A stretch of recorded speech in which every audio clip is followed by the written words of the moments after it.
Même si ce ne serait pas une mauvaise idée, on a plusieurs fois déjà un peu parlé de manière générale de ce que c'est que le yoga. Mais quand on en a parlé au début, vous n'avez pas encore trop pratiqué. Donc parfois aussi on entend certaines choses, mais en fait on retient moins bien. Donc même si ce serait une bonne idée maintenant, plus en fin d'année, de faire un tout petit peu un topo synthèse pour redécouvrir peut-être de manière un peu différente ce que vous avez déjà fait pendant toute l'année, puis toutes les choses aussi, ce que vous avez déjà entendu avant. Alors qu'est-ce que le yoga? C'est un vaste sujet. Une des définitions qu'on peut donner, yoga c'est la racine de union, d'unir. D'une certaine manière, vous l'avez goûté un peu tout à l'heure quand on a fait le chant, quand on a travaillé, que tout le monde vibre à l'unisson. Au lieu d'avoir une cacophonie, tout d'un coup, vous avez quelque chose qui vibre ensemble, qui est unifié, qui est relié. Souvent, quand on parle de yoga, on pense, je sais pas, de sa nature inférieure et supérieure, ou le petit soi et le divin. Il y a ces notions-là. Il peut y avoir cette notion d'unifier ce qu'on est. Déjà de prendre conscience qu'on est un. Parfois, on sait qu'on a une tête, puis on n'a peut-être pas trop conscience de là, et puis on a mal au dos, donc on sait qu'on a un dos, et puis des genoux, oui. Et puis parfois, on est pris par des passions, par des dépressions, alors on sait que, voilà. Mais c'est des choses qui sont tout éparpillées. On n'a pas une vue d'ensemble. On ne se rend pas compte que c'est d'une part que c'est lié, et même si petit à petit, on commence à se rendre compte que bon, c'est tout ça, ça fait partie, mais tout part dans des directions différentes. Donc une des manières, parce qu'on a tellement, j'ai trouvé que c'était beau, comment on a chanté tout à l'heure, c'est soi-même, on vibre de manière un peu centrée, unifiée, et avec les autres. Et puis petit à petit, si on vibre bien, c'est comme si toute la création c'était une grande symphonie dans laquelle chacun joue son petit rôle, son petit instrument. Il contribue par là en fait à la beauté du tout. Par contre, si chacun joue pas bien ou mal accordé, ou veut uniquement montrer comment lui joue bien, mais sans essayer de s'harmoniser aussi avec les autres, le résultat est moins chaud. Donc au sens large, yoga c'est ça, c'est toutes les voies qui nous permettent en fait petit à petit de sortir de notre vision un peu limitée, éparpillée, pour petit à petit avoir une vision un peu plus vaste et une expérience aussi du monde qui soit un peu plus vaste.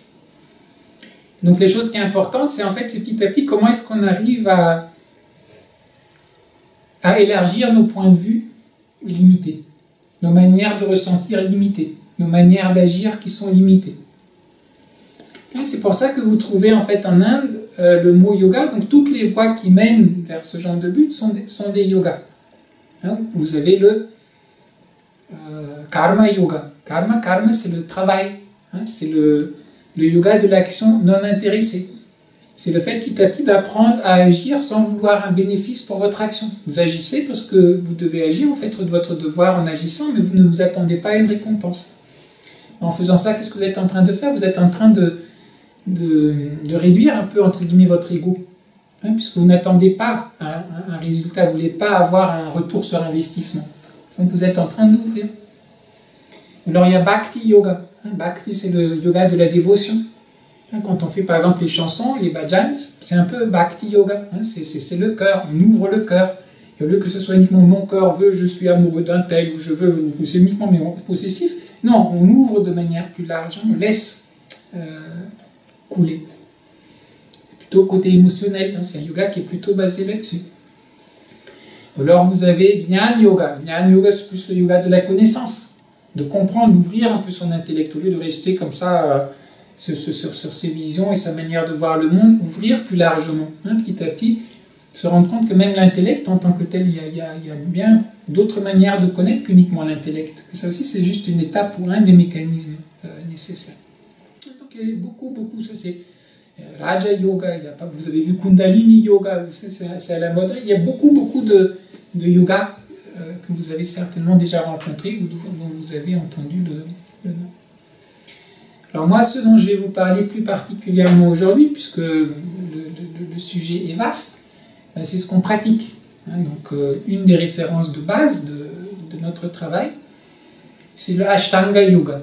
Ashtanga Yoga codifié par Patanjali dans les Yoga Sutras. Donc, pour ceux qui n'ont pas encore eu l'occasion, vous avez des petites traductions des Yoga Sutras. Je crois, je risque de dire une bêtise, mais je crois que c'est 196 vers. Enfin, c'est tout petit, c'est pas très long. Pourquoi? Parce qu'en fait, ce n'était pas un manuel d'instruction, dans le sens de donner toutes les techniques et toutes les manières de faire, c'était plutôt une synthèse pour des gens qui, par ailleurs, qui pratiquaient.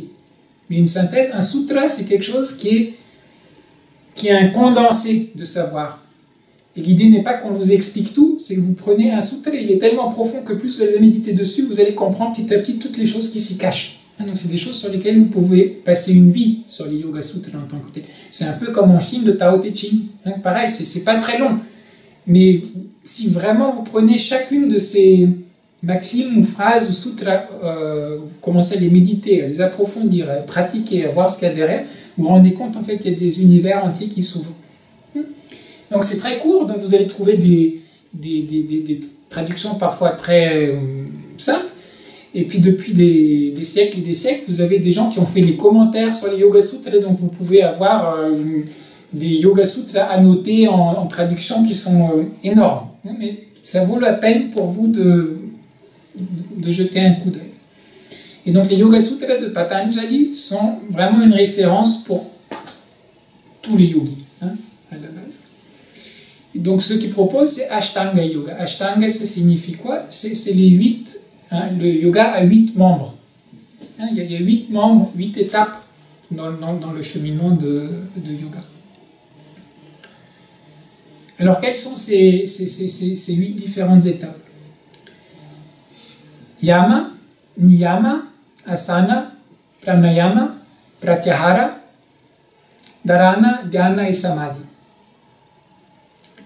Les deux premiers, le Yama et Niyama, en fait, c'est comment conduire sa vie. En fait, le yoga de Patanjali commence, je vous le dis parfois, même sur des choses, bon, bah, voilà, Yama Niyama, c'est un peu différent. Vous pouvez faire toutes les postures que vous voulez, vous pouvez faire toutes les respirations que vous voulez. Si vous ne vivez pas un peu correctement, dans le sens où vous dormez, que vous avez un peu une vie un peu, entre guillemets, un peu ordonnée, vous pouvez faire tout ce que vous voulez à côté, ça ne va pas vous permettre de vous harmoniser, parce que vous êtes constamment en train de déconstruire ce que vous êtes en train peut-être de mettre un tout petit peu en place pendant le temps que vous pratiquer. D'accord? Donc, le Ashtanga Yoga commence par Yama et Niyama. Yama, donc il y en a 5. Il y a 5 Yama, il y a 5 Niyama. Les 5 Yama, parfois on dit, c'est les choses que vous devez pratiquer pour ne plus être un animal. Et les 5 choses que vous... Niyama, c'est les 5 choses à pratiquer pour être véritablement humain. Parfois, c'est présenté comme ça. Alors, les 5 Yamas, c'est quoi? Les yamas, le premier, c'est Ahimsa. Après, Satya, Asteya, Brahmacharya et Aparigraha. Le premier, c'est Ahimsa. Vous avez certainement entendu parler. Ahimsa, c'est la non-violence. Donc, un des grands champions de la non-violence, c'était Gandhi, avec tout son mouvement aussi de non-violence pour mettre les Britanniques dehors. N'oubliez jamais que donc, le cheminement du yoga, Ashtanga Yoga, se commence avec Ahimsa. Alors tous ces yama et niyama, comme les 8 branches dont je vous ai parlé, pareil, c'est un mot, vous pouvez passer une vie à réfléchir dessus. Et aussi avec votre progression, on va dire dans la pratique, vous allez vous rendre compte qu'il y a des facettes complètement insoupçonnées, parfois qui peuvent se cacher derrière ces différents indicateurs. Donc quand on dit ahimsa par exemple, par rapport à votre pratique, ça signifie déjà, comme je vous dis toujours, on ne force pas. Apprivoisez-vous, mettez-vous à l'écoute. Je vous ai raconté, je pense, des petites histoires parce que je l'aime beaucoup avec le petit prince et le renard. Si vous voulez apprivoiser le renard, allez-y doucement, mais régulièrement. Puis petit à petit, on peut s'approcher un peu plus, puis on peut s'approcher un peu plus, et puis on est en train de tisser des liens. Et puis c'est comme ça que petit à petit, en fait, il y a une connaissance qui commence à s'installer et une confiance. Peut-être qu'avant, vous n'avez même pas confiance en vous-même. Vous êtes tellement en train de faire des choses un peu louches avec votre corps, etc. Votre corps se méfie. Il vous dit, vous dites cours de yoga, et comme vous êtes tout le temps en train de lui faire du mal, hop, je dis oula, oula, je me mets déjà en alerte rouge là, parce que le fou ou la folle là va me maltraiter pendant 1 heure. Comment est-ce que vous voulez pouvoir aller même plus loin à l'intérieur si déjà vous partez sur des bases comme ça? Donc que ce soit par rapport à la pratique, ahimsa, ça c'est très important. Mais dans la vie aussi, ne pas nuire, ne pas faire du mal, ne pas créer de souffrance autour de soi-même. Puis là, voici, il y a des étapes, puis à vous de découvrir. Est-ce que je peux tuer le moustique ou pas? Quand vous avez plein, vous êtes attaqué par les moustiques en train de méditer, alors oui, c'est à chacun de résoudre cette question-là. Est-ce que je peux manger ou pas manger le pauvre petit mouton là qui est si mignon? Est-ce que je peux pas? Est-ce que s'il y a quelqu'un qui va taper mon ami, est-ce que j'ai le droit d'arrêter qu'on le tape? Ou est-ce qu'il faut que je regarde parce que je suis non-violent? Oui, donc tout ça, c'est tous les yama et niyama, donc je vais les évoquer un tout petit peu, c'est des repères qui vous obligent à être un peu conscient de ce que vous êtes en train de faire. Qui vous obligent à pas uniquement réagir aux situations, mais qui quelque part créent un espace, on dit oui, mais je veux agir comme... Enfin, je suis en train de réagir comme ça, mais hop, par rapport à ahimsa par exemple, est-ce que là c'est correct ou pas? Donc vous créez un espace, donc vous créez un espace d'introspection pour commencer à vous connaître un peu mieux. Mais ce que vous allez comprendre maintenant, peut-être de ahimsa, n'est peut-être pas ce que vous en penserez dans 5 ans, ou dans 10 ans, ou dans 15 ans, ou dans 20 ans. Et puis c'est les situations de votre vie qui vont vous aider aussi en fait à éclairer des facettes parfois cachées sur par exemple les différents yamas. Et n'oubliez jamais, le premier, on commence quand même avec ahimsa. On essaye de mettre en pratique la non-violence, et si vraiment vous allez jusqu'au bout de votre cheminement de yoga, que vraiment vous devenez ou harmonisé avec tout, et normalement vous devenez un être qui est non-violent par rapport aux autres, parce que vous ne faites plus de bruit dans votre orchestre symphonique. Vous êtes accordé. D'accord? Donc ahimsa. Deuxième, satya. Satya, c'est la vérité. Alors vérité, oui, bon, à un premier niveau, c'est de ne pas mentir. Mais à nouveau, c'est une chose, si on réfléchit un peu plus, ça va loin. C'est pas uniquement ne pas mentir, ou voilà, non. C'est par rapport à vous, disons, ça c'est la première étape, arrêtez de mentir, si possible. Et vous allez vous rendre compte que si vous voulez faire vraiment une introspection, si vous avez tendance à mener une vie qui a beaucoup de mensonges, c'est très compliqué, ça travaille. Ça occupe beaucoup votre mental aussi, parce que oui, est-ce que ce mensonge-là est en cohérence avec l'autre mensonge, et qu'est-ce que vous êtes en train de vous créer tout un autre personnage que vous devez entretenir. Donc c'est difficile d'aller après simplifier et d'aller au fond. Mais de même quand vous pratiquez, si on se ment un peu à soi-même, ah oui, qu'est-ce que je suis, je fais bien mon truc, est-ce qu'on est parfois honnête? Est-ce qu'on n'est pas parfois un peu en train de... là je pratique, et puis on ne pratique pas, mais on se dit non, mais je suis régulier dans ma pratique. Il y a plein de choses où on se ment parfois à soi-même. Est-ce qu'on veut le voir? Est-ce qu'on ose aussi? C'est un autre aspect de ça. Est-ce qu'on ose montrer parfois, dire ok, je fais de mon mieux, regardez, je fais de mon mieux.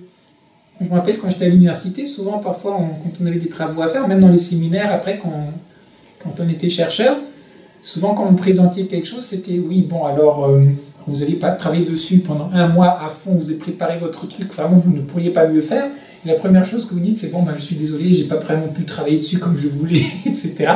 Pourquoi? Parce qu'on a peur, en fait, de la réaction qu'on va nous dire, bah oui, bah, c'est pas bon. Parce que si vous dites, je fais de mon mieux, et vous dites que c'est pas bon, c'est que vous n'êtes pas bon. Alors que si vous avez dit dès le départ, bon, vous voulez, là, c'est du 50% de moi. Hein, donc, quelque part, on se donne aussi comme ça des coussins de sécurité. C'est pas mauvais, peut-être en soi, mais apprendre à en être conscient. Apprendre petit à petit à être véridique. Plantez-vous honnêtement. Comme ça, après le retour que vous avez, vous pouvez en apprendre quelque chose. Mais si vous êtes comme ça, vous vous plantez, mais le retour n'est pas non plus très clair, parce que vous n'avez pas osé y aller, donc accepter la leçon qui va venir. Donc ça tient, c'est quelque chose qui est important. Et par rapport au travail qu'on a fait un tout petit peu avant, travail de mantra, on dit que si vous n'êtes pas véridique, votre mantra ne pourra jamais fonctionner. Pourquoi la parole du verbe, hein, la puissance du verbe, un niveau de base. Prenez quelqu'un qui ment tout le temps. Est-ce que vous allez le croire encore? Vous ne croirez plus. Hein, qui crie au loup, là. Après, on ne croit plus. Sa parole n'a plus de puissance. Donc même à un niveau, on ne parle même pas encore d'un niveau interne, même à un niveau externe, si vos paroles sont toujours des paroles comme ça qui sont dénuées de fondement, il n'y a pas de puissance dans votre parole. Par contre, si vous dites, ou avec vos enfants, hein, il faut éduquer vos enfants, et puis vous leur dites non, puis 2 secondes après, vous dites, bon, bah, si tu veux, votre parole, elle a plus d'efficacité. Donc, il y a toute une dimension dans Satya qui est d'être véridique. Et donc, si vous voulez que votre parole, qui est très importante, puisse avoir une puissance avec les autres, mais aussi par rapport à vous-même, hein, quand vous prenez une décision, je vais faire ceci, si votre parole n'a plus aucune... Parce que vous êtes tellement menti, entre guillemets, ben, ça ne marchera plus. Hein, donc, Satya aussi, c'est très, très, très important. Asteya. Asteya, c'est le fait de ne pas voler. Donc un certain... Pareil, j'espère que la plupart d'entre vous, vous n'êtes pas en train de dévaliser les magasins ou... voilà. Mais à nouveau, quels sont les autres aspects de Asteya? On fixe un rendez-vous à quelqu'un et on se pointe 2 heures après. Est-ce qu'on n'a pas volé 2 heures de cette personne? D'une certaine manière? Qui peut-être aussi aurait pu faire d'autres choses, mais là était bloqué sous la pluie quelque part à vous attendre, parce que voilà. Quand parfois le manque de reconnaissance, certains vous donnent quelque chose, vous inspirez de quelque chose, et puis vous le donnez un peu, c'est moi qui ai trouvé. Hein, voilà. Est-ce que vous n'êtes pas aussi en train de vous approprier en fait quelque chose qui n'est pas de vous? C'est aussi d'une certaine manière une manière de voler quelque chose. Par rapport à vous-même, hein, si on pousse très loin, est-ce que le fait de s'occuper parfois avec 10 000 choses et de ne pas se prendre le temps, justement, de prendre un peu le temps pour essayer de se connaître, est-ce que là aussi on n'est pas en train de voler, entre guillemets, un peu du précieux temps qu'on a? C'est aussi des questions qu'on peut se poser. Donc, Ahimsa, Satya, Asteya, Brahmacharya. Normalement, donc, au sens strict, Brahmacharya, c'est l'abstinence sexuelle. C'était aussi un truc un peu, c'était les ascètes qui allaient dans les forêts. Parfois, on interprète dans un sens plus large, c'est de dire utiliser de manière appropriée toute votre force créatrice et créative et sexuelle. Ne pas être complètement esclave de ses sens et de ses désirs. Après, il y a aussi des moments, si vous voulez vraiment pratiquer plus loin, oui, il y a certains moments même, il faut aussi, l'abstinence, c'est important. C'est une histoire d'énergie, comment votre système énergétique fonctionne. Mais sinon, au moins, qu'est-ce qu'on est en train de faire et comment on est en train de le faire? Et si on est complètement, uniquement en réaction, on va dire, des stimulus qui sont autour de nous, vous ne pouvez pas être véritablement créatif. La sexualité, c'est lié à la créativité aussi. Pour être créatif, il faut aussi une possibilité d'être ancré en ce que vous êtes et de décider, oui je fais, non je fais, comment je fais. La responsabilité qui va avec tout ça. dans la vision indienne, hein, normalement, vous avez 4 étapes dans la vie. La première commence brahmacharya. Donc là, vous êtes élève, c'est pour les garçons. Vous êtes élève et vous êtes supposé être abstinent. Après, vous devenez maître de maison. Là, au contraire, il faut avoir les enfants, il faut multiplier les affaires. Et après, petit à petit, vous commencez à vous retirer un peu du monde, hein, vous commencez à donner à vos enfants, etc. Et après, à la fin, là, vous renoncez à tout et vous allez dans la forêt pour aller chercher qui vous êtes au sens profond. Hein, donc, pareil, il faut comprendre que parfois, ça peut être aussi des étapes. Hein, c'est différentes choses. Brahmacharya. Et dernier, c'est aparigraha, c'est le fait de ne pas être mangé par la possessivité. Hein, on veut posséder ceci, cela, de multiplier, de s'identifier soi-même en fait à travers la possession. Je suis parce que, et possession ne peut pas être uniquement en possession matérielle, je suis parce que je suis professeur à l'université, je possède le titre de professeur à l'université. Je suis votre prof de yoga. Oh, c'est moi le prof, c'est vous les élèves. Hein, c'est aussi une possession. Mais qu'est-ce que je suis? Je suis rien. Mais on met des choses comme ça, donc des choses qui nous définissent. Et donc ce fait de se définir par ce que l'on possède, la connaissance qu'on possède, le savoir qu'on possède, l'argent qu'on possède, les titres qu'on possède, le pouvoir qu'on possède, tant que vous êtes trop là-dedans, pour le dire dans des termes qu'on utilise un peu, c'est difficile d'être. Tant que vous êtes uniquement dans le posséder. Donc ça, c'est les 5 yamas. Après, une fois que... Alors, et puis ces 8 branches, ces 8 étapes, elles sont liées. D'accord? Elles ont une certaine logique chronologique. Donc, d'une certaine manière, on peut dire que chaque étape, d'une certaine manière, prépare déjà un peu l'étape qui vient après. Mais en même temps, ce n'est pas au sens strict. Hein, toutes les choses sont interliées. Et plus vous allez avancer avec d'autres étapes, après vous allez revenir et puis vous allez réinterpréter peut-être aussi les premières étapes. Hein. Donc comprenez bien que c'est un tout organique. Et pour l'exposer, il faut quand même le différencier. Et il y a une certaine logique chronologique aussi, si vous voulez, dans les 8 membres de Ashtanga Yoga. Donc après Yama, on arrive à Niyama. Niyama, Socha, Santosha, Tapas, Svadhyaya, Ishvar Pranidhana. Socha, c'est la pureté. Alors pareil, bon, pour ceux aussi qui fêtent un peu avec tous, pratiquement l'Ayurveda avec Mali, normalement, maintenant parfois on ne le fait pas parce que les gens n'aiment pas trop. Il y a eu un peu la coloration de l'Ayurveda comme la médecine douce, justement qui est non intrusive, qui n'est pas comme la médecine moderne, qui est un peu plus, etc. Normalement, vous allez dans une cure d'Ayurveda, les premiers jours, ce qu'on vous fait, c'est les lavements, on fait vomir, on purifie. D'abord, il faut sortir tous les trucs, toutes les toxines, etc. Après, on peut commencer à travailler. Donc, au niveau physique, alors aussi, quand on veut faire l'exercice de respiration, qu'est-ce qu'on fait au départ? Comme certains, voilà. Le petit train, Mukabas, on vide. D'accord? C'est obligé d'abord, il faut vider, il faut purifier.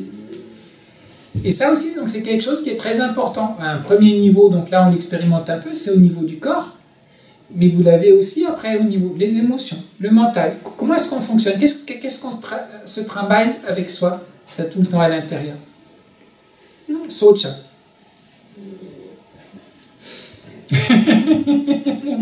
Il faut manger de la nourriture pure. C'est le loup en toi, tu sais, qui est en train de se dire « C'est pas encore mon jeu. » C'est vrai. Donc, Socha. Santosha. Deuxième, Santosha. Santosha, c'est le... Comment on dit ça en français? On dit contentement aussi en français, hein? Le contentement. De savoir se contenter. Alors, contentement, ça inclut aussi des choses intéressantes. C'est déjà parfois pas facile de se contenter quand on veut plus. Donc parfois même vous avez des choses qui sont bien, mais ça serait quand même pas mal si j'avais ma petite villa avec genre derrière un grand jardin et genre avec une salle de yoga et que tout le monde puisse venir à la maison et que voilà et qu'on ait un centre, ça serait quand même mieux que de devoir trouver des salles et des machins Donc on dit, bah, c'est terrible, comment est-ce que même je peux donner des cours de yoga là? Enfin, je suis malheureux. Parce qu'on a en fait cet autre rêve qui nous empêche de profiter. Donc une des choses de Santosha, c'est déjà de se contenter de ce qu'on a, du côté positif. Mais ça va plus loin. Est-ce qu'on arrive à se contenter des choses qu'on n'a pas envie d'avoir? Vous avez votre mal au dos, vous avez ceci. Est-ce que ça aussi, on peut avoir un contentement par rapport à ça en essayant de voir la dimension plus large? Hein, un exemple, c'est pas le seul. Paf, on tombe, accident.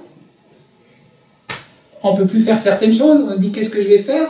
Et tout d'un coup, ça déclenche tout un cheminement de travailler autrement, de se poser certaines questions. De certaine manière, c'est un mal qui est arrivé. Mais en même temps, ce mal, dans un autre contexte, il a ouvert des perspectives, il a ouvert des choses. Santosha, c'est aussi ça. C'est même les choses qu'on n'a pas trop envie d'avoir, de dire, ok, si ça arrive, ok, en quoi est-ce que ça m'aide, moi, à avancer? Pourquoi est-ce que ça me fait souffrir ça? Puis où? Quel est le côté en moi que je dois travailler pour comprendre ce qui est en train de se passer? Ça, c'est très important. Et là, il y a le petit mot magique. Hein, je crois qu'on en a parlé, mais c'est vraiment magique. Merci. Si vous arrive des bonnes choses, dites merci. Reconnaissez. Ça fera du bien aux autres, ça fera du bien aussi à vous-même. Mais parfois, quand vous avez aussi des choses qui sont vraiment terribles, même si c'est dur, essayez de dire merci, juste pour voir ce que ça produit sur vous. Mais pas merci hypocrite, mais merci dans le sens, je comprends pas tout, mais merci pour la leçon que vous me donnez. Je vais essayer d'apprendre. Et parfois, vous voyez que parfois c'est dur, j'admets. Mais parfois, juste le fait de faire ce petit changement dans l'attitude, vous sentez directement dans votre corps, quelque part, ça change votre manière de réagir. Au lieu de « oh, c'est pas juste ». Oh, ok, merci. Et après, on va voir comment on va agir. Tout ça, c'est inclus dans la notion de Santosha. Après, Tapas, Svadhyaya, Ishvara Pranidhana. Parfois, on réfère à ces trois-là comme le Kriya Yoga, le yoga de l'action. Tapas, c'est ce qu'on appelle, c'est la discipline, c'est l'effort.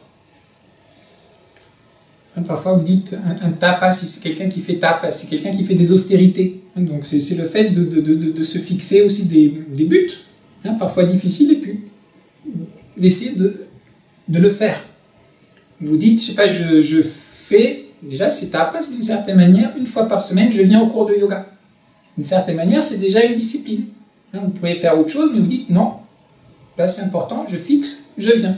Peut-être un certain moment, vous allez vous dire, allez, moi, avant de commencer ma journée, je sais pas, 5 minutes ou 10 minutes ou un quart d'heure, hop, je fais telle pratique ou telle pratique. Ou je me dis, de temps en temps, les Indiens font beaucoup ça, quand c'est les nouvelles lunes ou les pleines lunes, c'est souvent avec les lunes. Allez, on fait un jeûne, ou on fait ceci. Donc à certains moments, de se donner un peu entre guillemets, des petits défis qui nous permettent de nous connaître un peu mieux, qui nous permettent d'approfondir un peu notre connaissance de nous-mêmes. Après, à un certain niveau, peut-être la discipline, elle va devenir naturelle. Mais avant qu'elle devienne naturelle, il faut... c'est comme tout, Une fois que vous êtes un grand musicien, ça peut couler. Mais avant de le devenir, il faut faire des gammes. Que vous aimiez ou pas, il faut étudier. Il y a un côté donc un peu disciplinaire. Ça, c'est tapas. Svadhyaya. Svadhyaya, c'est la connaissance de soi-même, l'introspection. Alors, c'est pas uniquement introspection oui, ça c'est important de se dire, oui, qui suis-je et comment je fonctionne. C'est dans le contexte de yoga, c'est aussi en rapport avec l'étude des textes qui existent. Parce que vous avez des gens qui ont, depuis des millénaires, qui ont essayé de faire une introspection et de connaître ce qu'est l'être humain. Donc c'est pas mal d'avoir aussi des références. Vous faites votre propre analyse sur vous-même, et vous faites votre propre pratique, mais vous voyez que disent les spécialistes dans le domaine, sur des générations et des générations. Et c'est en confrontant, je me dis, tiens, il dit ça, comment? C'est comme ça que petit à petit, en fait, votre compréhension de vous-même et aussi de ce que c'est qu'être un être humain, petit à petit va devenir un peu plus vaste. Svadhyaya. Et d'une certaine manière, j'en ai parlé avec mon maître de yoga en Inde une fois, il disait, d'une certaine manière, les Indiens, c'est plus facile au départ de les avoir comme disciples de yoga parce qu'ils ont plus le côté structuré, discipline, dévotion envers les maîtres, etc. Donc, d'une certaine manière, c'est plus facile. Parfois, les Occidentaux, ils sont un peu moins... voilà. Mais après, il y a un autre niveau, en fait. Alors, ça, c'est les Occidentaux qui semblent avoir un certain avantage parce qu'ils ont le côté d'introspection. Pourquoi? Parce que dans le genre de société où on vit, c'est vous qui devez répondre à beaucoup de questions. Est-ce que de nos jours, est-ce que vous voulez vous marier ou pas vous marier avec une femme ou un homme, ou changer de sexe entre-temps, ou est-ce que vous voulez boire de l'alcool ou pas, ou est-ce que vous... Enfin, il y a plein de questions, végétarien, pas végétarien, il y a beaucoup de questions en fait qui vous sont renvoyées d'une certaine manière. Et donc en fait, on est un peu confronté à ces questions. Mais qu'est-ce que je fais? Est-ce que je fais ça ou est-ce que je fais pas ça? Ou est-ce que le fait, même si moi je fais ça, est-ce que je suis d'accord que quelqu'un d'autre fasse telle autre chose? Donc on est beaucoup confronté dans le monde moderne, contemporain, on va dire occidental, à ces questionnements, hein, et qui parfois nous fait un peu perdre notre centre parce qu'on ne sait plus où on se pose. Mais en même temps, c'est quelque chose d'extraordinaire puisque vous êtes obligé de faire une introspection, vous êtes obligé de commencer à vous poser des questions. Ou du moins, vous avez l'occasion de vous poser un certain nombre de questions. Ça va dire rien. Ishvar Pranidhana. Alors, Ishvar Pranidhana, parfois, c'est traduit par s'en remettre à son soi supérieur ou au divin. Hein, si on parle en des termes, on va dire chrétiens, ce serait que ta volonté soit faite. C'est-à-dire, moi, peu importe que ta volonté soit faite. C'est que ce n'est pas moi qui décide, que ce qui doit se faire se fasse. Ça serait la version zen. Vous pouvez dire la même chose, en fait, les choses, mais la chose fondamentale, c'est ça. C'est petit à petit d'effacer un peu je veux que ça, etc., etc., pour laisser petit à petit les choses se manifester telles qu'elles doivent se manifester. Mais pour faire ça, on en revient à notre début là, de Niyama, Socha, la pureté. Si la vitre là, elle est complètement sale, le soleil il brille dehors, mais comment est-ce que les rayons de soleil vont passer? Ils ne peuvent pas. Donc vous êtes bien obligé de nettoyer la fenêtre. Et là, oui, si le soleil brille, ça va briller aussi à l'intérieur. Et puis s'il n'y a pas de soleil, bon, bah, il n'y aura pas de soleil non plus à l'intérieur. D'accord. Donc ça, c'est les yamas et les niyamas. Donc quand on fait les cours, bon, d'habitude, je n'ai pas trop l'occasion de vous parler des yamas et des niyamas. Et souvent, dans beaucoup de cours de yoga, on oublie même complètement que ça fait partie du yoga. Et dans beaucoup de pratiques aussi de méditation, on prend une pratique, on dit oh, je vais méditer, je vais être zen. Oui, mais la pratique de méditation, c'était quoi son contexte? Ah ben j'ai pris du bouddhisme tibétain, mais moi je fais juste la pratique. Oui, mais alors à nouveau, est-ce que vous faites tout le cheminement tel qu'il est enseigné, avec la vue juste, l'action juste, la subsistance juste, enfin, tous les... Ah non, moi c'est juste, je prends la technique. Oui, mais ça fait partie d'un tout. Hein, vous voyez à nouveau cette idée de yoga dans le sens d'union. C'est vaste.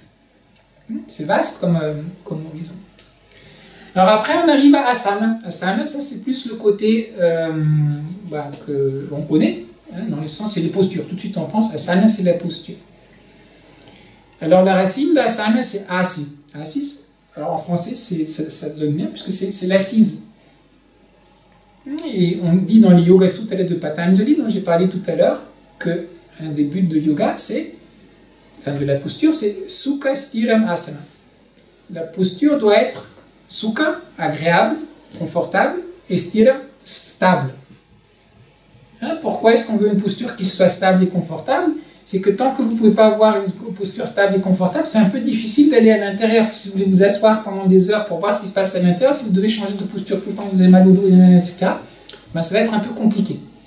Donc en fait, toutes les postures qu'on travaille dans le yoga, c'est juste des choses qui vous aident à ouvrir votre corps, à stabiliser votre corps, pour que petit à petit, votre corps soit à l'aise, relâché, tout le temps tendu, je me tiens droit. Non. Oui, je me tiens droit, mais je suis relâché. Et après, petit à petit, aussi intérieurement, qu'on soit relâché, mais en même temps qu'on soit stable, qu'on soit centré. Ça, c'est important, asana. Et donc, j'aime bien, par extension, cette idée de quelle est mon assise dans la vie. Est-ce que j'ai une assise, c'est comme sur un cheval, ça galope tout le temps, il y a plein de choses qui se passent dans la vie. Est-ce que le cheval m'éjecte tout le temps? Ou est-ce qu'il galope, ok, mais je suis bien assis sur mon cheval. Après, au trot, ok, il s'arrête, ok. Mais vous avez votre assise. Et puis peut-être vous êtes en combat.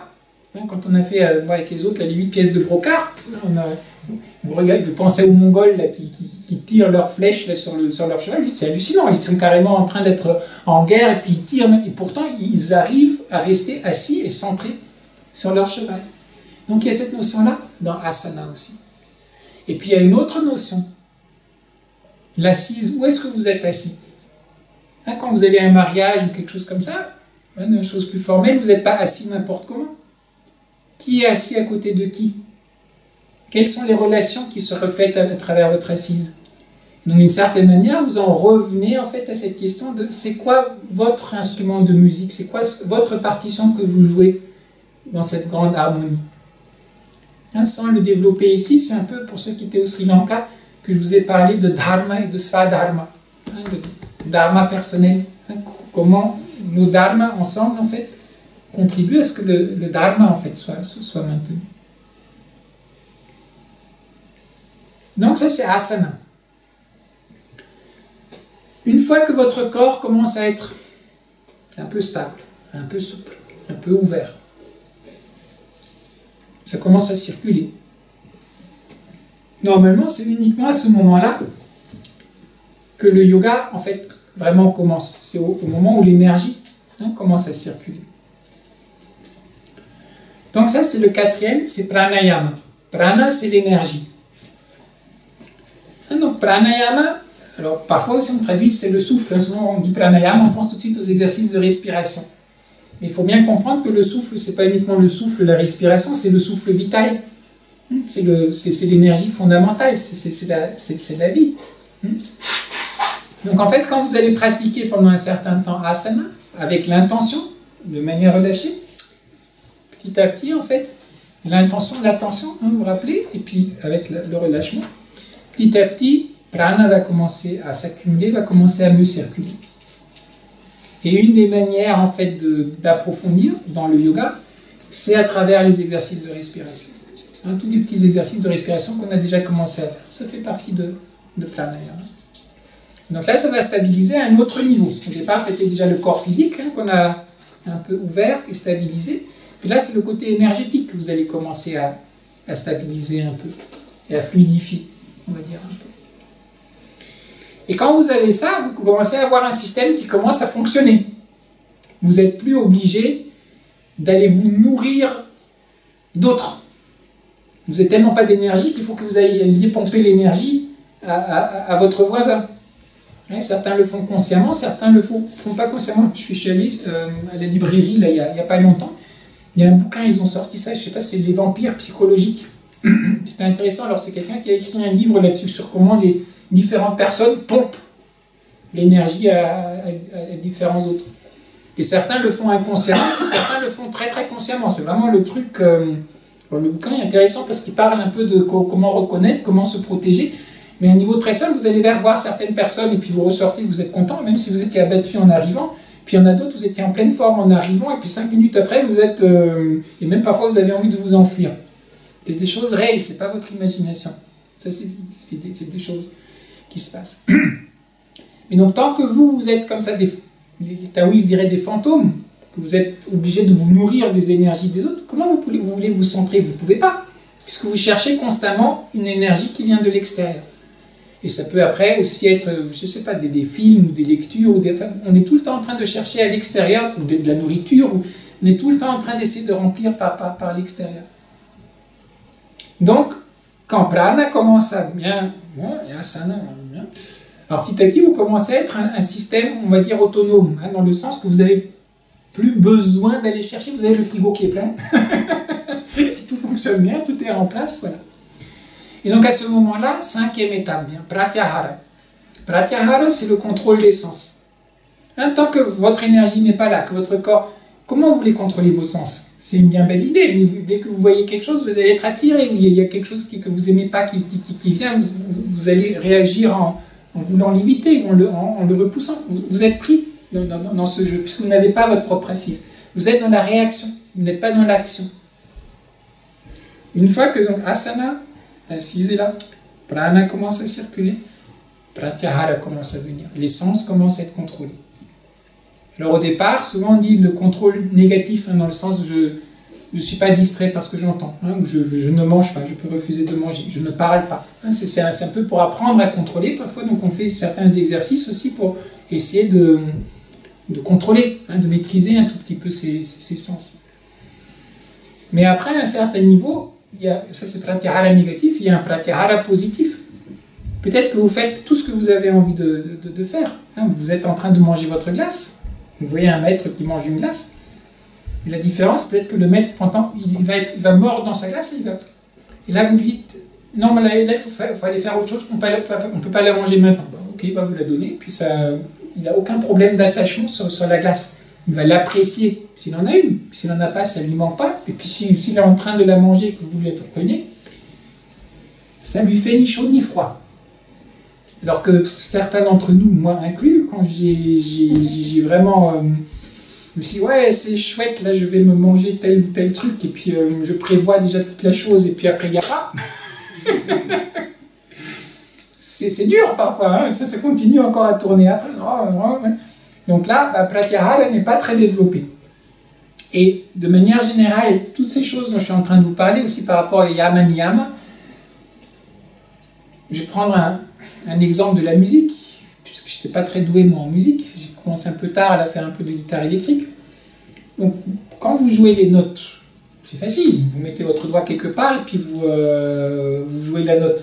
Bon, si vous savez où mettre le doigt, il n'y a pas de problème. Et quand vous devez faire un bend, vous savez, quand vous tirez les notes, vous n'avez pas de référence, votre seule référence c'est l'oreille. Vous savez, quand on faisait la note et vous la tirez sur un quart de ton, un mi-ton, un ton, un truc comme ça. Donc qu'est-ce qui se passe? Moi j'étais très fort là-dedans, mais je n'étais pas le seul, on tire faux. On va faire un bend, je sais pas, d'un ton, et vous faites un bend de, je sais pas moi, de 2/4 de ton, mais vous n'entendez rien, vous n'avez pas l'oreille, vous tirez faux. Et alors notre prof de guitare, il disait toujours, oui, dans l'absolu, il n'y a pas de faux. Si toi, tu sens que tu as envie de faire un bend comme ça, tu peux. Mais là, est-ce que c'est parce que tu veux faire un bend de 2/3 de ton, ou c'est parce que tu n'es pas capable de faire un bend de 1 ton? Et donc, parfois, quand les gens me viennent dans d'autres domaines, je sais pas, ils me font un mouvement au tai chi, ils me disent, non, mais moi, je le sens comme ça. Ok, d'accord, très bien. Mais là, est-ce que tu sais faire comme je vous demande de faire? Après, si tu veux faire autrement, tu fais autrement. Mais là, est-ce qu'on arrive à faire? Et après, est-ce que vous avez vraiment la liberté de choisir ce que vous faites? Et de même, par rapport à des choses comme ça, comme Satya, enfin la vérité, ou la non-violence de Dieu. Mais oui, non, mais je pourrais ne pas le tuer, le moustique, j'ai aucun problème, moi je suis non-violent, mais... Là, il a quand même bien mérité. Et on se raconte beaucoup d'histoires. Oh, mais je serais capable. Mais bon, là, comme de toute manière, j'en suis...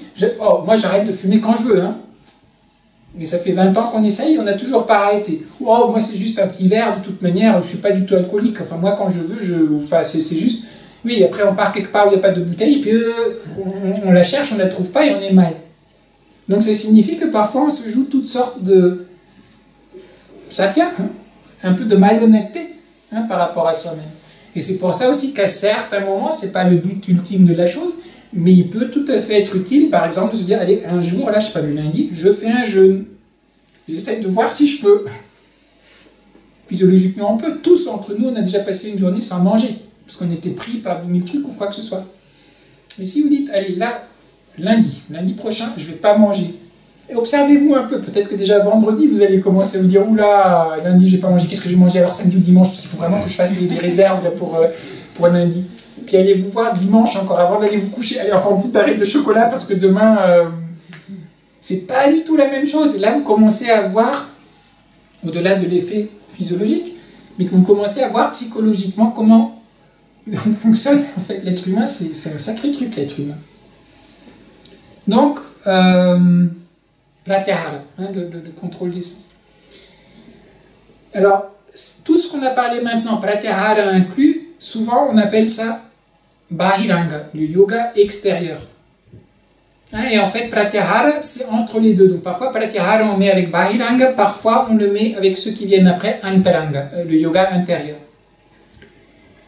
Donc qu'est-ce qui vient après? C'est dharana, dhyana et samadhi. Dharana, c'est la concentration. Est-ce que vous arrivez à poser votre esprit sur quelque chose de manière stable? C'est pas toujours évident. Pour ça, quand on fait des postures, ça aide, hein, au-delà du côté physiologique, mais le fait de faire une posture et puis d'essayer de goûter, hein, comme goûtons ce qu'on est en train de faire. C'est quelque chose qui petit à petit qui aide votre esprit à s'habituer aussi à se poser sur quelque chose, à goûter cette chose-là. Hein, ou quand on a fait tout à l'heure, on a fait les mantras, hein, c'est par rapport à un son. Donc quelque part, c'est comme si vous aviez des chevaux sauvages et que vous voulez les dresser petit à petit. Qu'est-ce que vous faites au départ? Vous créez un gros enclos et vous essayez de faire venir le cheval dans l'enclos. Il va encore courir, mais au moins il sera déjà dans cet enclos. Mais après, petit à petit, vous allez peut-être l'attraper avec la laisse longue, et puis petit à petit, hop, et puis petit à petit, on va le calmer, on va le centrer de plus en plus. Dans votre esprit, c'est un peu pareil. Au départ, il part partout, et puis petit à petit, on essaye de le centrer, à travers des postures, à travers des respirations, à travers des mantras, à travers des méditations, des concentrations, toutes sortes de choses. Et une fois que l'esprit commence en fait à se centrer un tout petit peu, qui commence à devenir un tout petit peu plus... C'est comme décanter en fait. Hein. Vous prenez, je sais pas, un verre d'eau, mélangez avec, je sais pas, de la terre, puis vous agitez tout ça, puis après vous le posez. Puis petit à petit ça se décante et vous avez en fait la poussière qui va descendre, et puis l'eau va devenir de plus en plus transparente. Et en même temps ça s'installe. Dans votre esprit c'est un peu comme ça. Petit à petit, s'il se décante quand il commence dans le yoga, tout au départ, il dit que yoga c'est Chitti Vritti Nirodha. Ça veut dire le yoga, c'est la cessation des tourbillons du mental ou de l'esprit. C'est en fait, c'est ça. Normalement, vous fonctionnez, c'est... Et comment est-ce qu'on apaise? Comment est-ce que votre esprit, comme un lac qui devient tout apaisé? Et en même temps, il va devenir transparent, il va devenir stable. Et en même temps, si vous avez la lune, là, il peut refléter la lune, il peut refléter le paysage. Tant que vous avez toutes les vagues, il ne peut pas refléter correctement les choses. Donc la première étape, c'est ça. C'est l'étape de déjà stabiliser son esprit. Arriver à, j'aime pas beaucoup le terme concentration, mais attention. Arriver à mettre son attention de manière stable sur quelque chose. Et ça, quand vous êtes capable, et que petit à petit, mais il y a un effort à fournir. Hein, pour ceux qui font un peu la méditation aussi, avec moi, quand on fait le travail sur la respiration, c'est juste le fait de ramener son attention sur la respiration. Et on n'y est pas très souvent. Et donc il faut un effort. Hein, on est toujours obligé. Notre esprit veut aller ailleurs, et on est obligé à chaque fois de le ramener, de le ramener, de le ramener.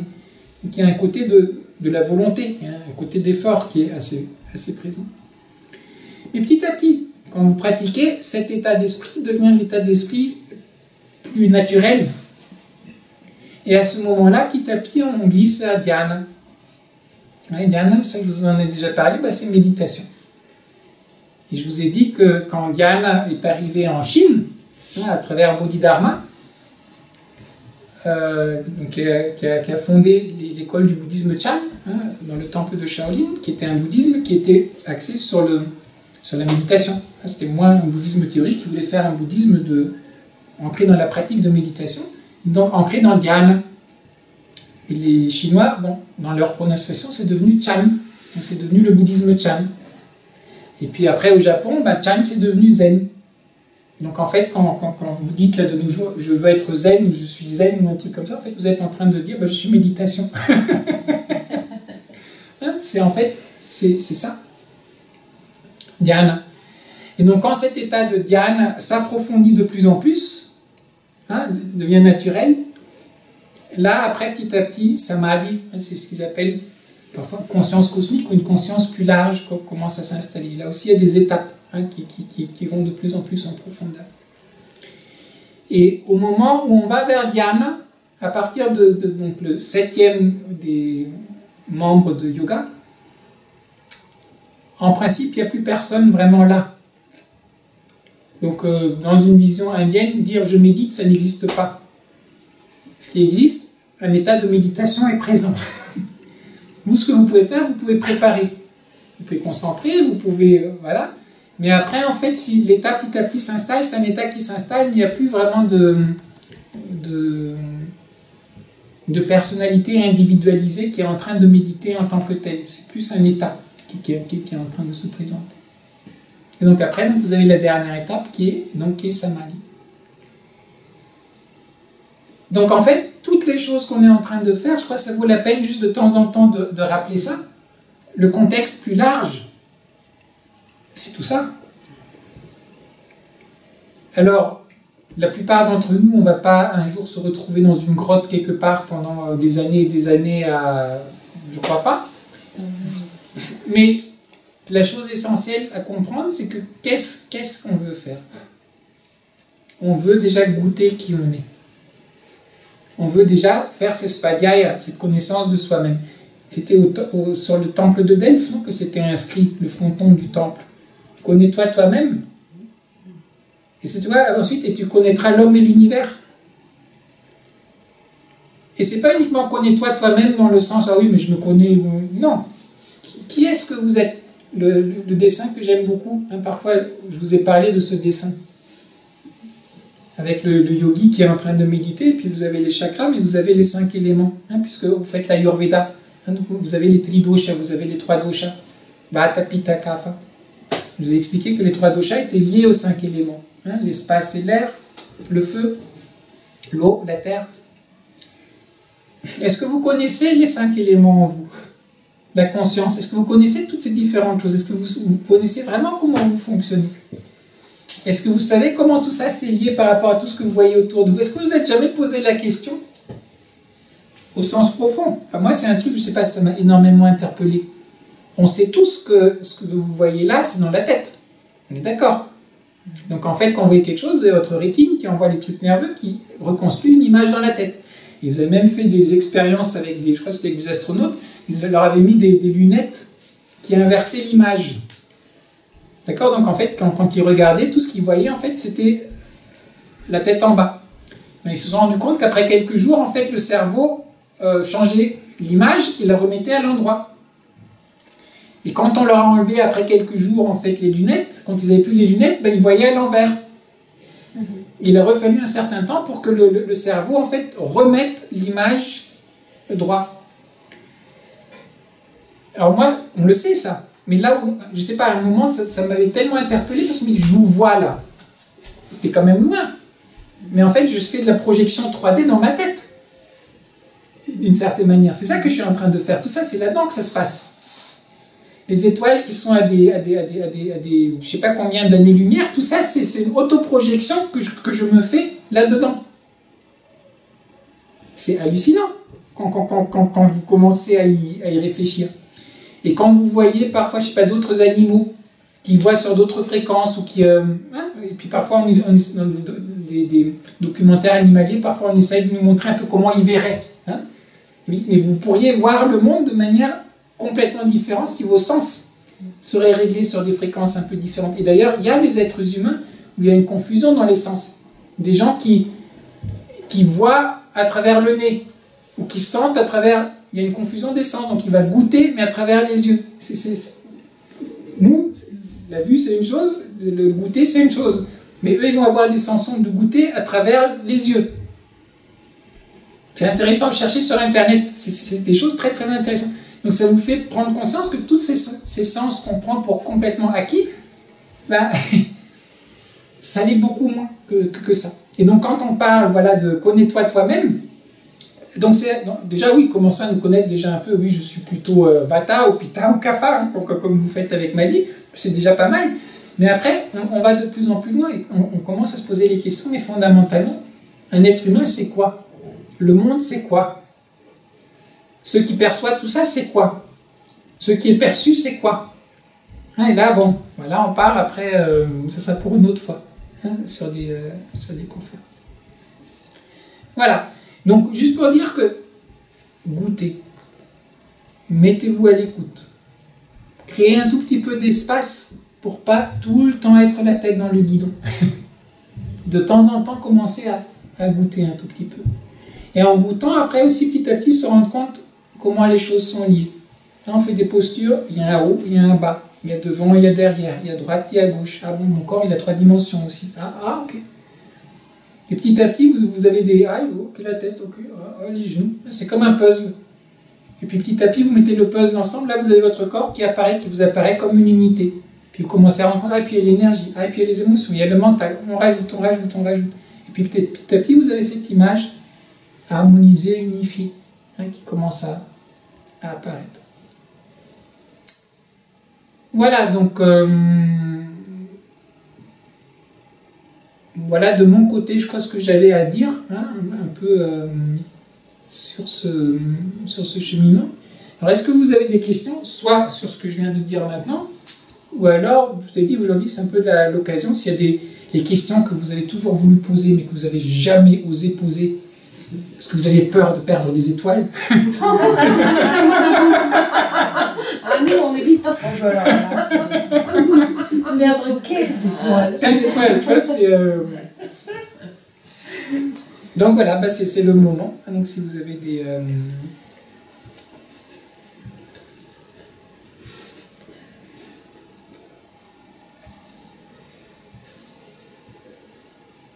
Bon. Non, mais c'est très bien. Non, mais c'est bien. Peut-être que ce qui contribue aussi, on a fait tout le travail avant aussi avec les sons, je vous disais, honnêtement, d'une certaine manière, quand on a terminé à chanter, j'avais même pas envie de commencer à parler après. Parce qu'on était tellement bien, que d'une certaine manière, Raymond Panicard disait ça, ce que je vais vous dire ne peut pas être dit. Et c'est parce que ça ne peut pas être dit que ça vaut la peine d'essayer de le dire. Mais en même temps, parfois, c'est bien de se taire aussi. Maintenant, dans ce que je vous propose, juste s'asseoir un tout petit peu tranquillement, puis on va faire le mantra pour dédier un peu tout le travail. Et donc après, comme ça, donc on discutera un peu autour d'une bonne bruschetta, de manière plus informelle. Allez.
Asatoma Sargamaya Tamasoma Jyotirgamaya Mrityormamritam Gamaya Hariyom Tatsat Om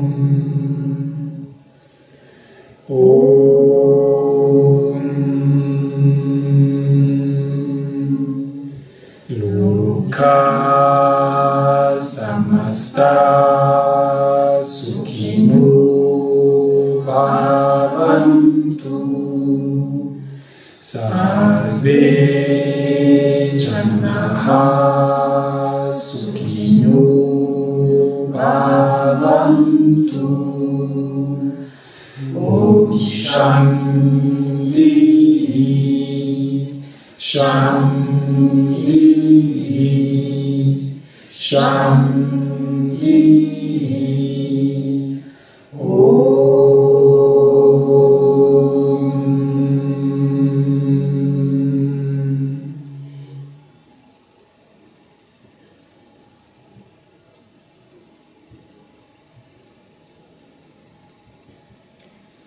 Ben, merci à vous tous. Merci à toi.